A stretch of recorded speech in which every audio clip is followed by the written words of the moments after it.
Hi everyone, আমি রিম্পা চলে এসেছি নতুন একটি ভিডিও নিয়ে। আজকের রেসিপি হচ্ছে শঙ্কর মাছের কষা। চলুন আপনাদের সাথে সেটি শেয়ার করা যাক। মাছে এবার নুন হলুদ মাখিয়ে, হলুদ, নুন, লঙ্কার গুঁড়ো।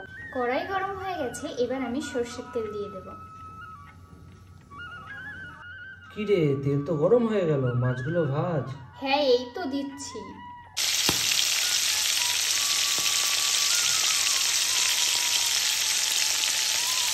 মাছ ভাজার তেলেই জিরে ফোড়ন দিয়ে দেব। এরপরে দেব পেঁয়াজ কুচি।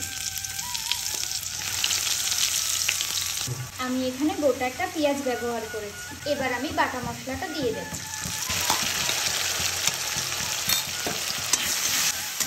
এখানে আমি রসুন, আদা, কাঁচা লঙ্কা বেটে নিয়েছি।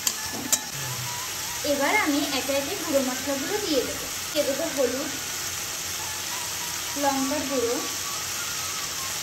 জিরের গুঁড়ো, ধনে গুঁড়ো, স্বাদ মতন লবণ। সমস্ত কিছু ভালো করে এবার আমি কষিয়ে নেব। জল দিয়ে আমি আরেকটু কষিয়ে নেব। মশলাটা আমার সম্পূর্ণভাবে কষানো হয়ে গেছে। এবার আমি পরিমাণ মতন জল দিয়ে দেব। ঝোল ফুটে গেছে, এবার আমি ভেজে রাখা মাছগুলো এক এক করে দিয়ে দেব।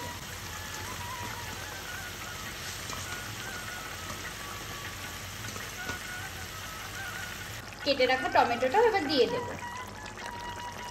রান্নাটি আমার সম্পূর্ণভাবে হয়ে গেছে। এবার ধনেপাতা কুচিটা দিয়ে দিলেই রেডি।